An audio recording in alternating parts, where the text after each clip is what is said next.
It is now 4 p.m. We can start. Good afternoon, everybody, or good morning, depending where you are in the world. Thank you for joining our webinar today on girls' education and climate change. And this is a joint event by the Gender, Climate and Environment teams at ADB in partnership with Malala Fund. So we all know that girls' education in general is a powerful enabler for addressing many global challenges, and the climate change challenge is no exception. So today in our webinar, in the 1 hour we have with you today, we will be presenting or hearing some evidence from the Malala Fund based on their recent research that makes the case for investing in girls' education as a climate change strategy. We will also better understand the role of education as an integral part of climate change adaptation, mitigation, and disaster resilience. And we will increase our common awareness of how education can provide girls with the skills that they need to participate and thrive in a green economy. So without further ado, I'd like to introduce our panel today. First of all, we're going to hear a presentation from Lucia Fry and Naomi Nyamweya, who are from the Malala Fund. Lucia is the Director of Policy and Research, and Naomi is a Research Officer. And they will first present for about 20 minutes about their recent report. And then we will have a response from two of my colleagues. The first is Shanti Jagannathan, who's a Principal Education Specialist who works across our education sector policies and programs, and also Agya Roy, who's a Senior Climate Change Adaptation Specialist. So there'll be plenty of opportunity for people to ask questions during the presentation or throughout the hour. So please put that in the chat box and we can take some of those at the end. So without further ado, can I please invite Naomi and Lucia to deliver their presentation? Thank you. Good morning, good afternoon, good evening, everybody. Thanks so much for the opportunity to be here today. Great to see such a diverse group of you from different parts of the development sector. And I guess, you know, you'll see in the presentation that really that was one of the genesis of this project, really was our feeling that there were some unfortunate silos in the worlds of gender education and climate change, and that by breaking these down, we could realize some synergies and some potential that perhaps were going unnoticed at the moment. So I think this presentation or this group is really a living embodiment of the ambition actually of this project. So we're here today to introduce to you Malala Fund's new report, A Fairer, Greener Future, Why Leaders Need to Invest in Climate and Girls' Education. It was launched a couple of weeks ago, just after International Women's Day, and it will form the basis of our advocacy in 2021 around the major milestone events, particularly the G7 and the Global Partnership for Education Replenishment event, and the COP26 meeting in November. Next slide, please. So a primary motivator for us doing this work was that climate change is a threat to both girls' education and gender equality. And I expect this is something you're already encountering in your work, but that climate change obviously directly impacts education. There are school closures or climate events which mean that girls can't get to school. Things like droughts, floods, other kinds of weather events.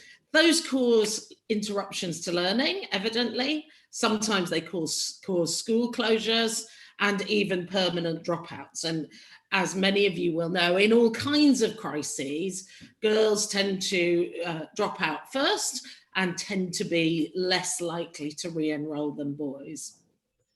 Climate change also amplifies gender inequalities for girls. So if you like, in a less they're less dramatic events, but even just as kind of background noise to their lives, it may result in more early marriages, more time spent on unpaid care, damage to their health and their livelihoods, and more. And we say a little bit more about this in the report, with quite a lot of work on the secondary research that provides that kind of evidence.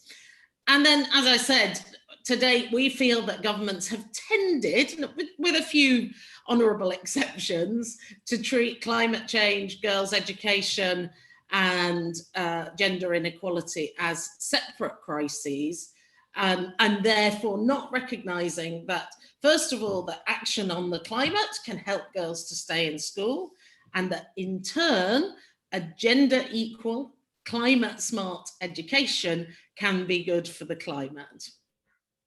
I mean, I suppose it goes without saying that the backdrop to this world is that we are on the brink of a climate and ecological catastrophe. We are at the point where staying at 1.5 degrees above pre-industrial temperatures is hanging in the balance. And we know that staying closer, as close as possible to those temperature rises, will make an enormous difference to the lives and livelihoods of countless millions of women and girls and marginalized communities. So, you know, there's an urgency about this work, and we see that urgency playing out in girls' chances of getting an education. And remembering, of course, and I'm sure I don't need to tell all of you this, but, you know, for girls, this is their very lifeline out of poverty. So if climate change is threatening it, it's threatening their very chances of realizing their potential and improving their lives. Next slide, please.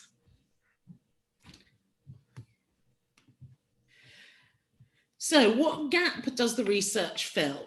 Well, you'll see in a moment that we have worked with a pro bono partner, a data and analytics firm, to generate some projections on the impact of climate change on girls' education.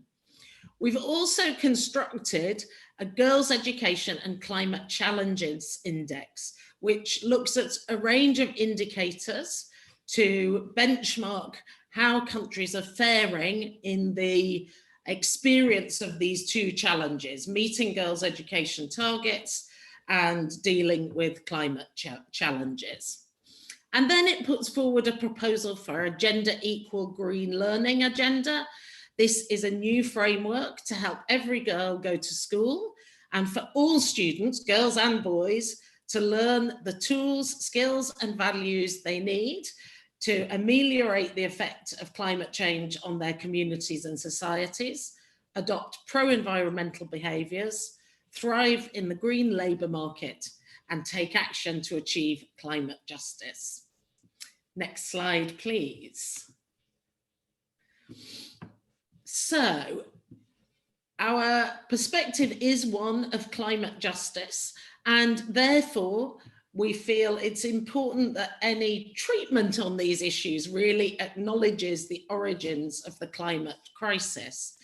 So for us, and the report lays out the evidence for this, it's economic growth at the cost of environmental sustainability. So really kind of unfettered, extractive, consumer-driven forms of economic growth that have prevailed in the late 20th century and early 21st century.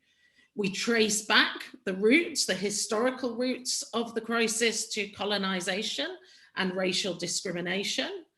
And we also look at gender equality as a factor in the ways in which our economic system upholds and then reinforces and relies upon patriarchal norms and values, particularly around women's participation in the economy, their invisible labour, their underpaid labour, and their reliance on natural resources for their livelihoods. All of these things increase girls' exposure to climate-related risk. And so it's no coincidence that 4 out of 5 people displaced by climate change are estimated to be women. Next slide, please. We drew a lot of inspiration from the girls that we work with and hear from as they relay to us the challenges in their daily lives. And sometimes they gave voice to issues in a way that we never could. So you see here a quote from an Indigenous youth advocate and climate activist, Tokatawin Ionise, talking about the lack of nuanced climate education and how that contrasted with her real experience. So we want to make the point that by ensuring all of these students can go to school, but also learn gender equal, sustainable values and green skills, governments themselves can meet both the technical challenges of climate change, but also dismantle and address some of the underlying causes of the crisis, creating a greener, fairer future. Next slide, please.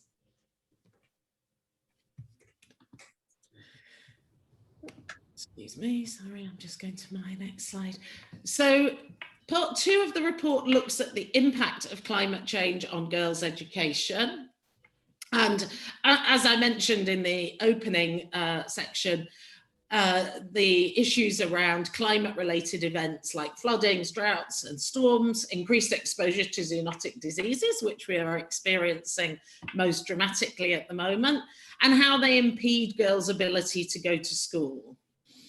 So vulnerable households cope with stress by pulling children out of school, and often for both social norm reasons and economic realities, they will start with girls. So for example, a UN study reported an increase in the number of girls sold into marriage following the droughts in Ethiopia in 2010 to 2011 in exchange for livestock.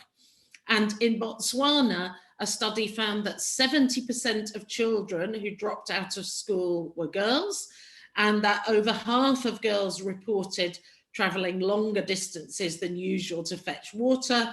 As we know, the fetching of water is a major cause of lost learning for girls. Climate-related events also lead to interruptions to learning. For example, a 2015 assessment of the impact of drought in India found that hand pumps were drying up and restricted the water, sanitation and hygiene facilities available to girls. And in Somalia, when families migrated from rural to urban areas in 2018 to 2019 as a result of flooding, girls' enrollment rates dropped by almost half, whereas boys' enrollment rates actually increased.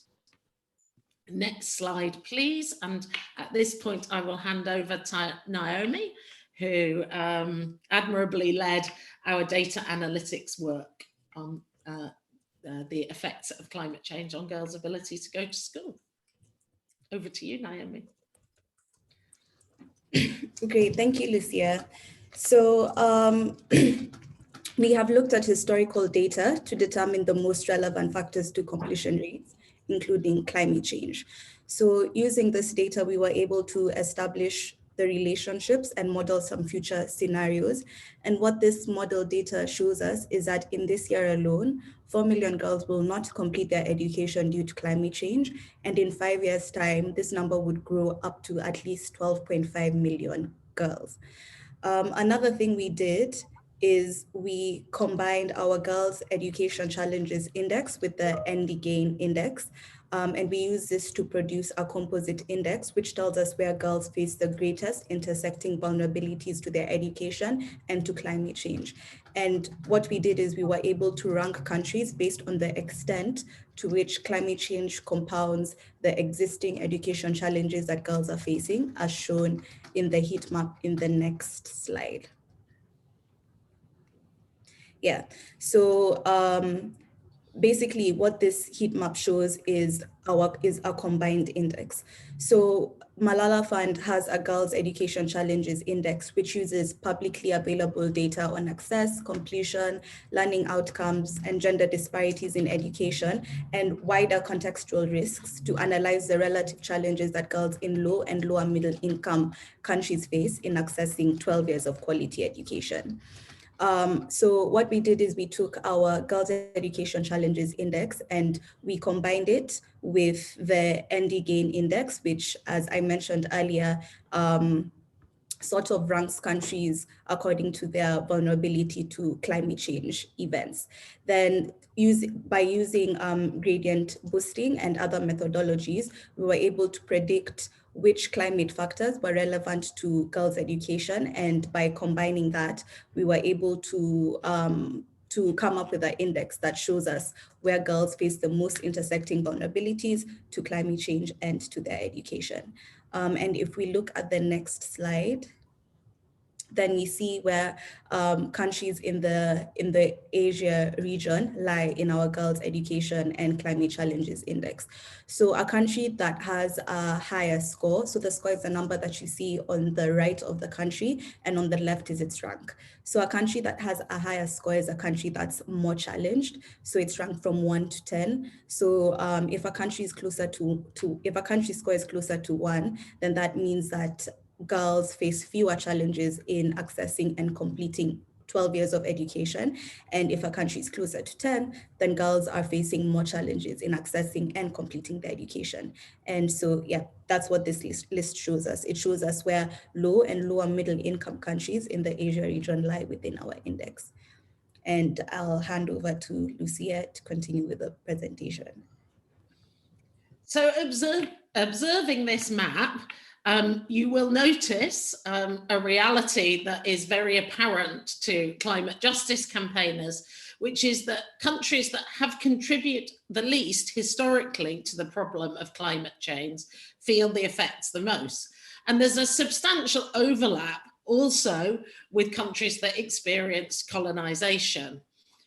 This imbalance began during the Industrial Revolution, when countries like France, Germany, the UK, and US began burning large amounts of fossil fuels to power industrialization, while the countries in the global south economies remained dependent on exporting primary products and therefore emitted less carbon.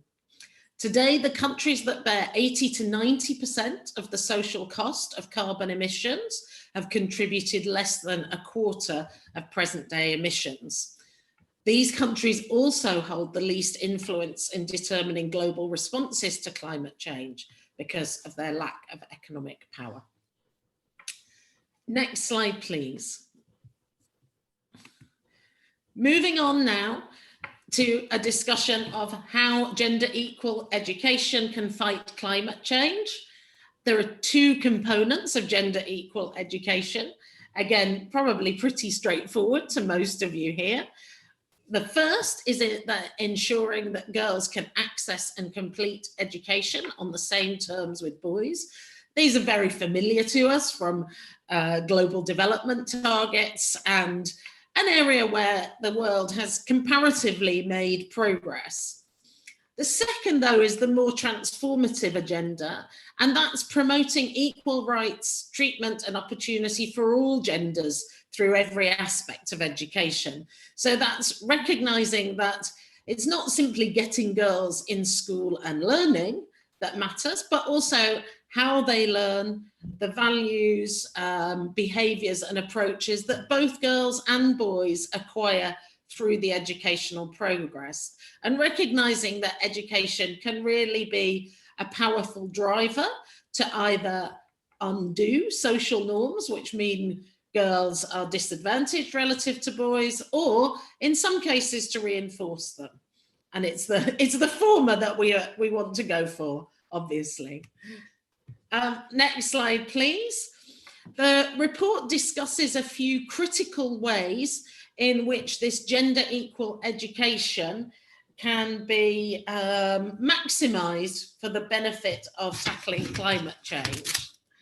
First of all, we note as an overarching point that when education equips girls with the skills and competencies they need to respond to the challenges of climate change, it obviously has the potential to improve climate adaptation, mitigation, and resilience. And that's just on the very basic point that if you're utilising the talent of all of the population, you're going to have better solutions all around.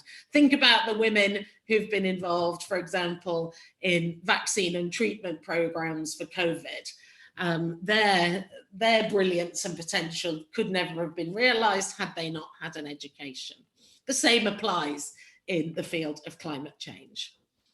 We also know from modelling that ensuring that every girl can exercise their sexual and reproductive health and rights through quality education and, crucially, access to modern contraception could reduce the rate and impact of global warming. And Project Drawdown, as you're probably aware, has modelled some impressive outcomes in terms of reduced carbon emissions, which could be realised if girls can exercise contraceptive choice through both education and access to sexual health services.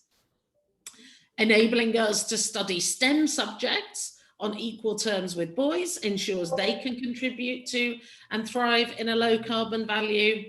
And when education fosters those gender equal values and behaviours, that's when it can help to transform individuals and societies' relationships with one another, with the planet, reducing exploitative patterns of behaviour, and therefore helping to address the drivers and unequal impacts of climate change. Next slide, please. So in the report, we also introduce a gender equal green learning agenda, which looks at really how this agenda can be realised. And I just need to get my speaker's notes up, which have disappeared. Excuse me, just a moment. As you can see from the slide, the Gender Equal Green Learning Agenda addresses 4 main areas. The first is access. That's getting all girls in school and learning for 12 years. Pillar 2 is around skills, teaching girls an expanded vision of green skills. And I guess this one is kind of, I'd describe it as a meet in the middle agenda. It's partly about getting girls into things like STEM subjects and digital skills and literacy so that they can contribute to a gender just green transition. But it's also about valuing different kinds of skills and different kinds of employment as well. And in the report, we discuss a little bit about care as a green and as a kind of overlooked green sector, where in fact women and girls are currently very, very highly represented, but typically underpaid and undervalued in society. The third pillar is around values, promoting sustainable values through climate education. And this is really about looking at sort of traditional forms of climate education, which we know are going on, but by bringing in a bolder curriculum, helping students to make a personal connection to the issue of climate change, look into its origins, and begin to adopt new ways of thinking and being. And the evidence suggests that if education starts with that very personal connection and looking at local ways of taking action to address climate change, it can really impact a range of behaviours that itself has a long-term impact on the individual's carbon emissions. And then finally, we don't just want learners to have new ways of being. We want them to be taking action as well. We've seen, of course, how young people have really led the world in climate activism, challenging the political and economic causes of climate injustice, including extractivism, all forms of inequality, including gender discrimination. And we've also already seen some impact from that. Children suing the government in Colombia for failing to honour its commitment to tackling climate change, or activists like Aditya Mukherjee in India, who convinced hotels and restaurants in New Delhi to replace more than 500 plastic straws with ecological alternatives. The way to do this is through a participatory, democratic approach to education that recognises all of the solutions to climate change, the technocratic and the political. Finally, we finish up with some recommendations for a fairer, greener future. Pretty focused here on the opportunities around COP26. So we're calling on COP26 to issue a high-level declaration declaring a year of action on climate education, work with within the COP process, things like the Gender Action Plan, to improve the visibility of education, of girls' education as a climate solution. Next slide, please. Oh, have we gone? I wonder if we've gone out of sync on slides. We should be on slide number 15 next, please. Sorry.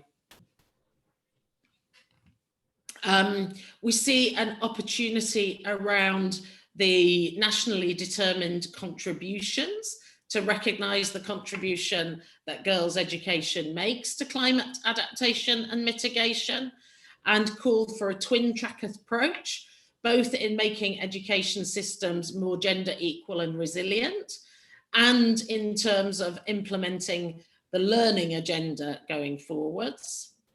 Next slide, please, slide number 16, which is pretty much my last slide, so I hope we're in time. We're calling for climate change learning strategies that adopt an expanded definition of green jobs and green skills, and that take a climate justice perspective, reorienting learning environments and teacher-student relationships. Finally, we call on governments to seize the opportunity to rebuild better, follow it, or build better forwards, as I've recently heard, following the COVID-19 crisis, committing to a green, gender-just recovery that centres girls' education and climate justice. And we've set out a few recommendations. They're a bit wider than the COP UNFCCC process below.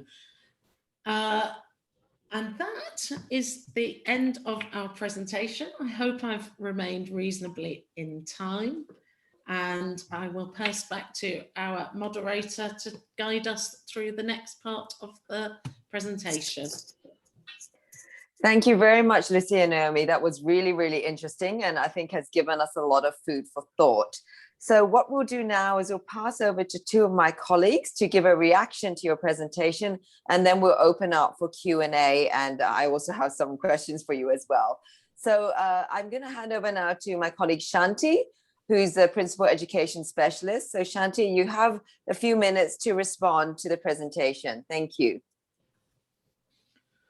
Thank you. Thank you. First, I'd like to start by congratulating Malala Fund for this really excellent report. It is so timely and so strategic.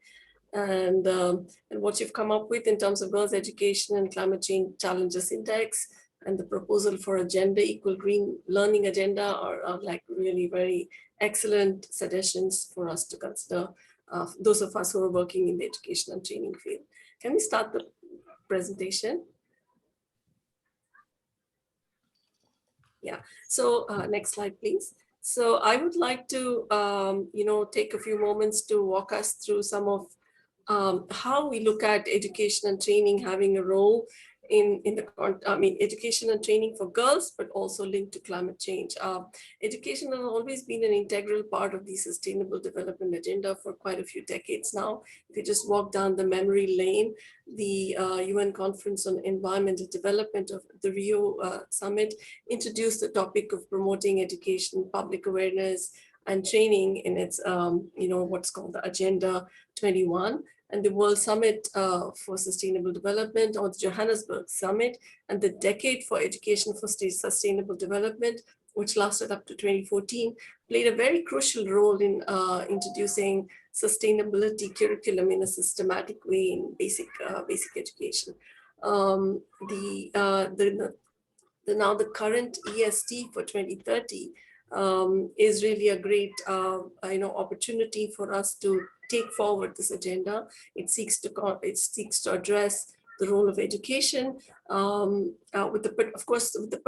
in EST as a contribution to all the SDGs, but SDG 4 in particular, and the context of contributing to learning content, which will serve the interest of sustainability. The next slide. If you look at where we are in terms of girls' education and sustainability, and what we can do to promote both simultaneously, I think that a lot has been done in the context of girls' education. We've achieved a lot, but inequalities still prevail, and which are further exacerbated by climate change, as the presenters earlier mentioned. I would like to propose a sort of a three-pronged way in which we can look at the role of girls' education and contributing to climate change. One is that we really need to go beyond access. A lot of work has happened to secure access for all girls in elementary education, while secondary and tertiary education still remain challenges. But far more important is to address the quality of education and what girls are really learning in school. Are they completing a full secondary school cycle? Are they participating in STEM disciplines? These will become far more important when we want them to play a bigger role in the climate change agenda. The next is around climate change curriculum. Working to build up on the EST work that really focus mostly around early stage school cycle. We need to consider strengthening STEM curriculum in higher grades, but also how TVET and higher education curriculums can be further reinforced and can really serve the need for skills and talent pipeline, because we need a higher order skills as well. To bring science, technology, and technical solutions to promoting climate change. And the third being something that the previous speakers also mentioned: how do we look at skills and talent for jobs of the future, where we can, and we also look at the intersection between climate and technology, which which promotes digital occupations. Next slide, please. So in principle, we really need to look at how climate change, education and training can permeate across all levels of education. At basic education level, how to strengthen STEM, how to improve teacher training, how to promote more opportunities for girls to develop as young scientists.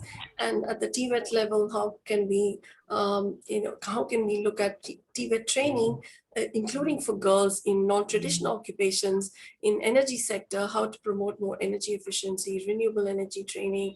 How can we also promote the participation of girls in sustainable construction, transport, but also across the value chain, to look at also managerial functions.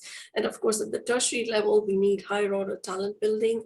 We need architects, planners, energy auditors, and how can we promote more girls to participate in all these occupations by investing in high quality education. Next slide.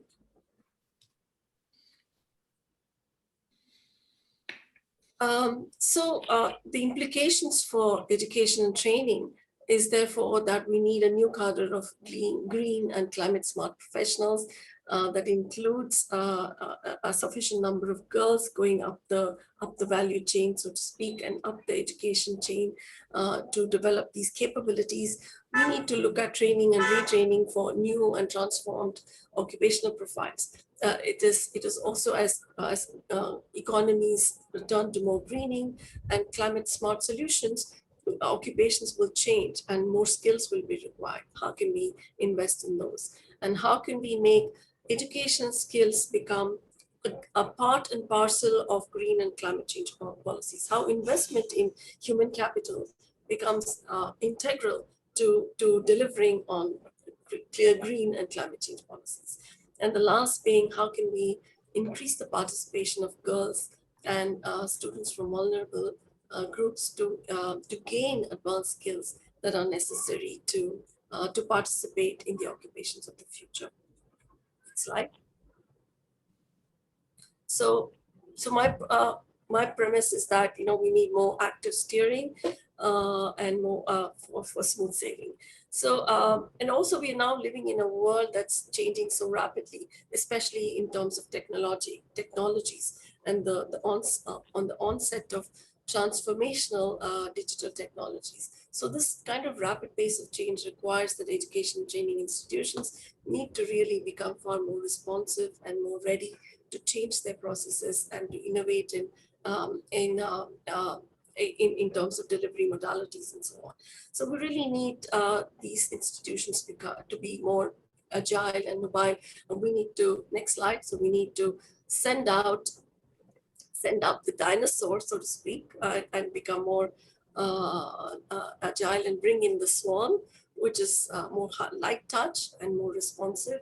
Like, how can we bring new modalities, new approaches, and be far more responsive with greater participation from the private sector, and also support girls in terms of clean tech, green, and climate action entrepreneurs. Next slide.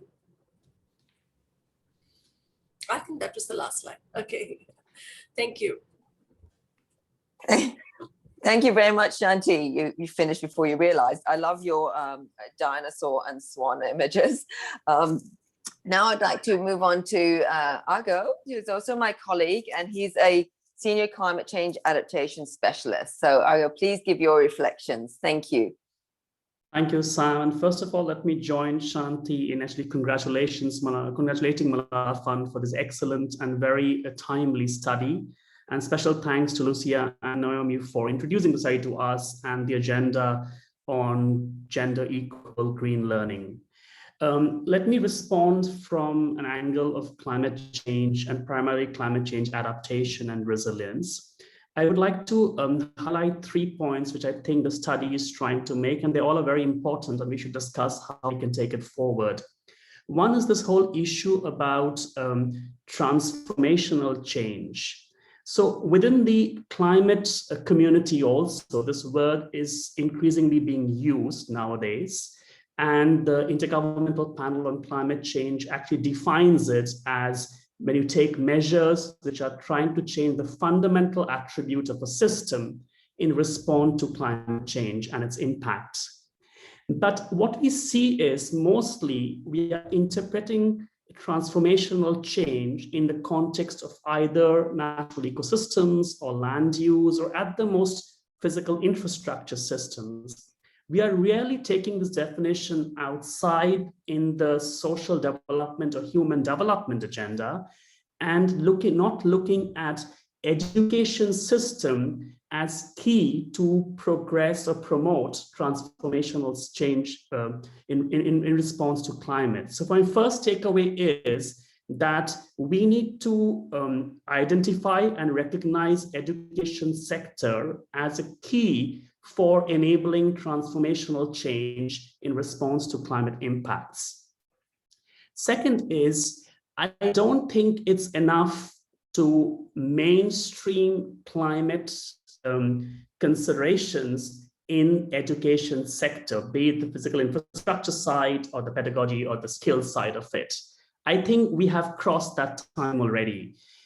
Because what we really need to understand is that if we want the education sector to ultimately empower, students, girls and boys to deal with climate impacts, then the solutions have to be very context specific in terms of understanding the climate risk and then seeing what kind of skills, whether it's formal training, life skills, and a curriculum required to respond to that impacts of potential impacts of climate change. So it's a question of much more targeted and explicit interventions required in order to ensure climate impacts can be dealt through the education system itself.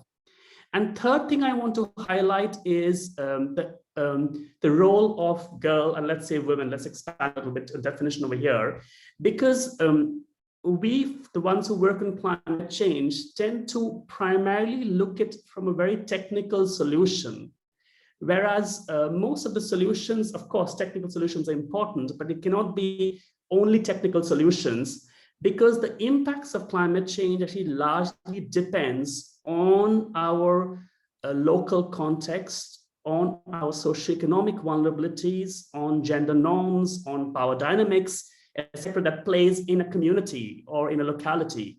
So unless our solutions to deal with climate change is actually tackling these underlying drivers of vulnerability, we cannot really make progress. And I strongly feel that girls and women have a better understanding of those underlying drivers of vulnerability.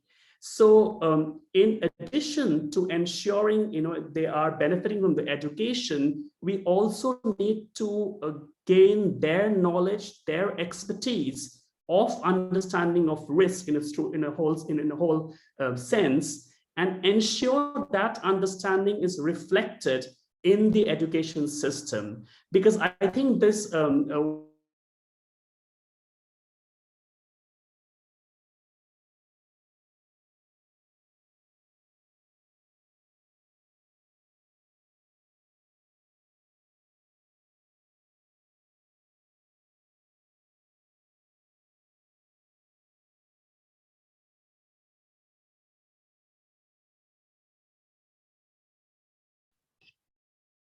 So I think we'll ask Argo to dial back in. Yes, I was just wondering if it was frozen him or frozen me, but obviously he's frozen. So perhaps in the meantime, we can move on to some questions. And when he gets back, we can contribute again. So we have a couple of questions coming through on the Q&A box, and I'd encourage people to put more. But maybe to start with, I have a couple of questions. Well, actually, it's a combined question for Lucia and Naomi. And it kind of picks up on the quote that you had placed from the Indigenous Young Woman's Leader. So the question is, what do you think that education systems need to do to better integrate climate change education across different subjects in the curriculum? So not just STEM, but also humanities, social science, and the like. And how does this fit in terms of your meet in the middle agenda of gender equal green learning agenda? So what does that actually look like in practice? If you could share some thoughts on that, that would be great. Thank you. Yeah, I'm going to take some inspiration actually from Agya's just recent remarks about transformational change and the unrealized potential of education to play a role in that. And I think in a way, the question almost answers itself, that this does need to be a complete cross-curriculum effort. And for me, it would really be around interrogating those underlying systemic issues which continue to drive climate change, and will do so even as we embrace, and we should embrace, technological solutions. If we don't simultaneously address those other issues, then we will, of course, we will see climate change continue. So to give a couple of examples, I think I would like to see the teaching of geography, teaching around valuing Indigenous approaches to environmental stewardship, and then looking at the impact of current land use on those Indigenous approaches to really interrogate that. I'd like the teaching of economics to look at the counting of care as a form of green labour and whether or not it's rewarded, and pretty self-evidently also looking at things like present day patterns of consumption and extraction of natural resources, and whether they can continue to support life within the planet's natural boundaries. So those are some examples. I do think it needs to start with this issue of individual agency, actually, but not stop there. So, you know, we all love a recycling week at school.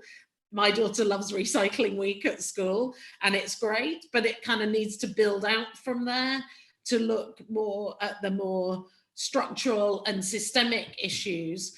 I mean, starting small for a primary school kid, but yeah, helping with that agency and then looking into some of these neglected systemic issues across the curriculum. Great, thank you.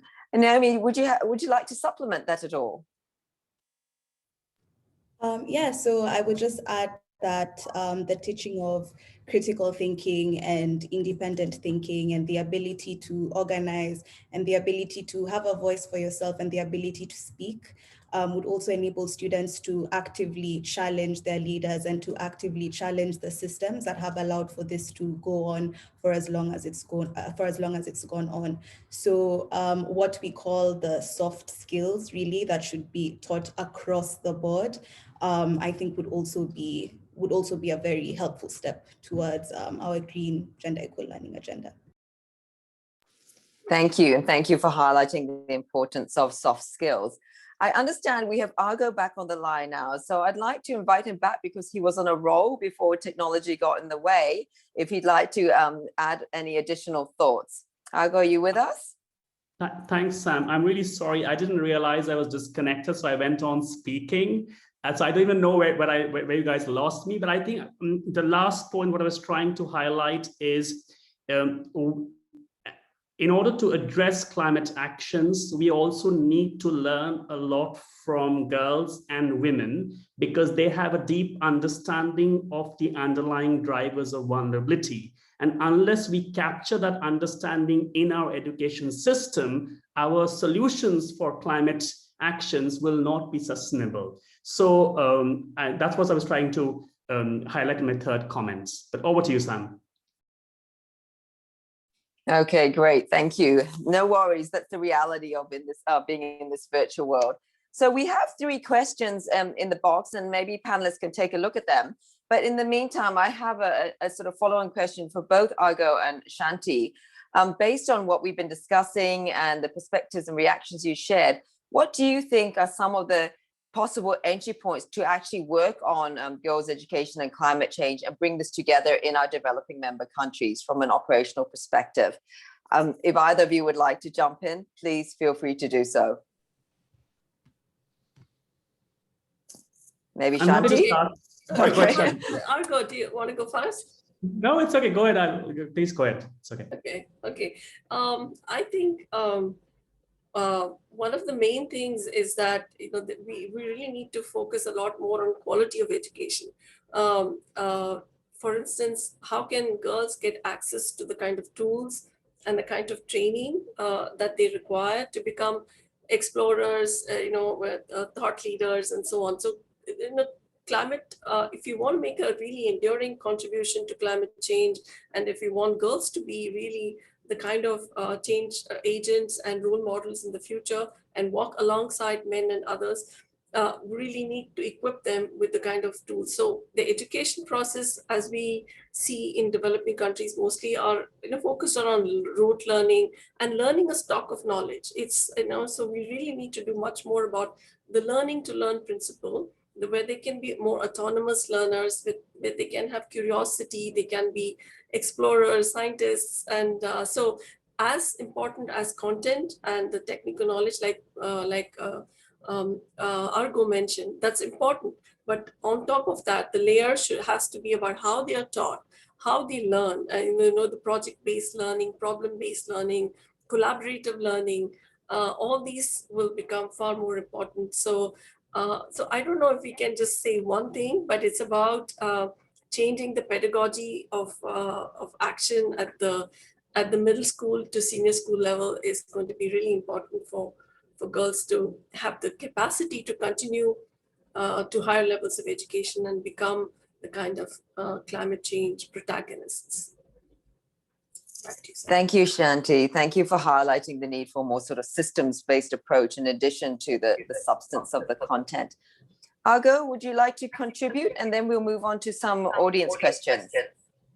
Sure, just a couple of points. First of all, I think from a climate side, we need to proactively bring the education stakeholders in the Ministry of Education, other stakeholders in the climate dialogue in every single country. And in fact, give them a front seat in the dialogue, because they need to argue for that to ensure climate actions are identifying education as a key strategic sector for transformational change.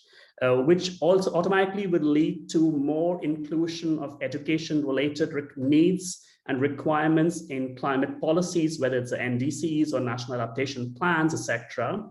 And this will also allow, as an institution like ours, that when we dialogue with our ministries of finance and education, to help them identify what kind of investments are needed by the education sector to take these forward from a climate change perspective.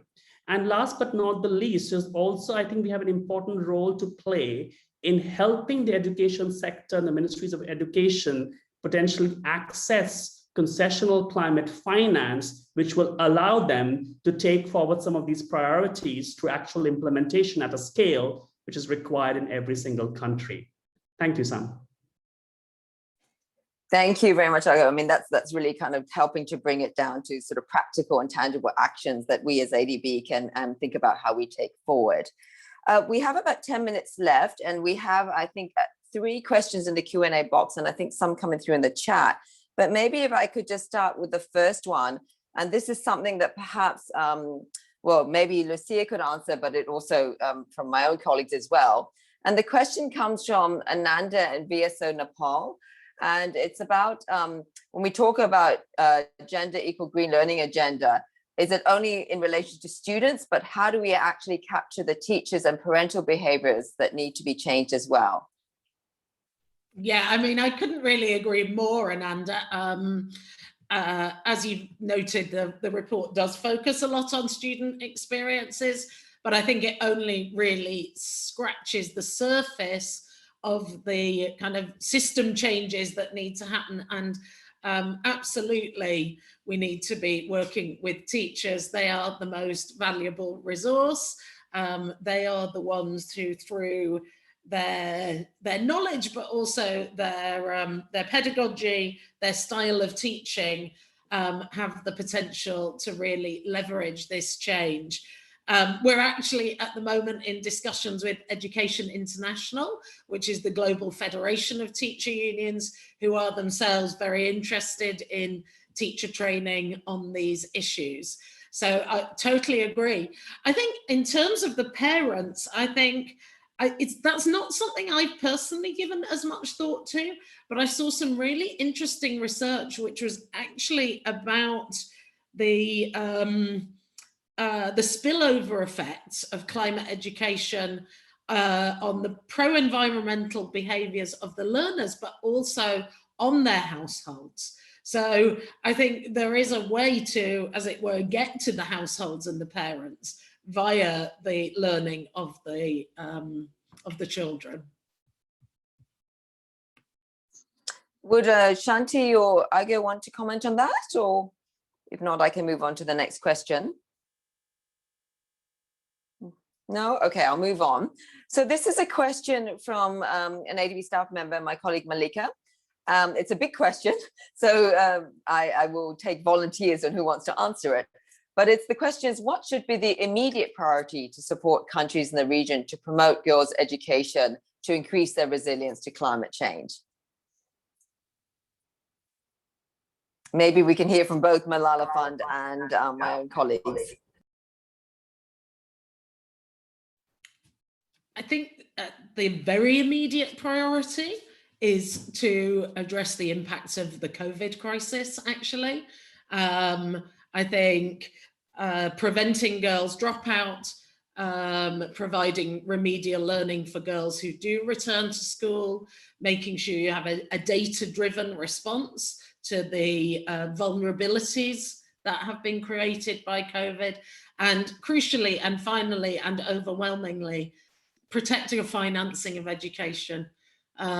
We have seen, and I'm sure you have seen too, tragically, education budgets being cut as a consequence of COVID, either to divert funds, legitimately to more immediate priorities, but some places using COVID as a for cutting education budgets. So financing priority. Thank you, Lucia. Shanti and Argo, would you like to step in on that as well? What is your take on the immediate priority? Okay, may I go first? Okay, I think the higher order skills and higher education is a relatively neglected area. I feel like for a more systematic approach to how they can help with promoting climate change action. For instance, higher education institutions can contribute R&D in making sense of the advances in technology, and also just measuring and monitoring the impact of climate change on occupations and having more evidence based on what actions are needed, and providing a more knowledge base to how to make ongoing changes in things like also how to bring in trainers, certifications for specific technical protocols that concern climate change mitigating and adapting and mitigating processes, and how can we also promote more adequately trained and skilled workers to facilitate technology absorption and help with greening strategies, building, as I mentioned, building a cadre of green professionals, and building the knowledge base. So I would really invest in TVET and higher education. I would consider that to be an important place to consider as a specialized and as a targeted investment to bring more evidence and knowledge to work in climate action. Thank you, Shanti. Argo? So from my side, I think it's important to raise the importance of education in the wider climate change agenda. I think it's a high time we do that. Use excellent analysis as done by Malala Fund to take forward a discussion with the governments when we do that, and ultimately make a strong case that we are doing this because it's key for a resilient economic development, which requires a certain kind of skill sets from both women and men, future women and men, who are currently in schools. And so there's no way of, it's not about compromising it. It only helps us achieve a better world eventually. That's what my key priority. Thank you. Thanks very much. So we're rapidly running out of time, but before I sum up, maybe I would just I don't want to neglect this last question. If Lucia wants to just quickly clarify, the question was wanting to better understand the connection between colonization, racial discrimination, and sexual and reproductive health. Maybe if you could just in a minute or so clarify that, please, Lucia. I'm going to hand to Naomi to talk about colonization. Okay. As far as sexual and reproductive health is concerned, the analysis in the question is basically correct. When girls have the opportunity to make choices, they tend to choose to have fewer children or get married later, bigger spaces between their families and so on. But that's broadly correct. And over to Naomi for the last one. Yeah, so as far as colonization goes, white colonizing countries have continuously exploited the land and the labor of non-white people in order to extract wealth from their nature, and this has been happening for a very long time. So for example, British colonialists relied on slave labor to ensure that there was a plentiful supply of rubber during the Industrial Revolution, and what this did is it led to really large destruction of rainforest in the Malay Peninsula at the expense of local ecosystems. Another example would be the fact that Portuguese, Dutch, and British companies cleared forests in Brazil and in the Caribbean for large-scale sugarcane plantations. And this was basically monocropping, and it was done using the labor of enslaved Africans.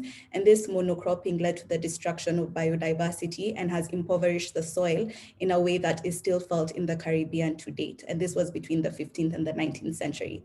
So at the same time that this extraction was happening, the countries like France, Germany, the UK, and the US were burning really large amounts of fossil fuels to industrialize their countries and to consolidate wealth in the West, while other economies remained dependent on exporting their primary products, which means that they were emitting less carbon.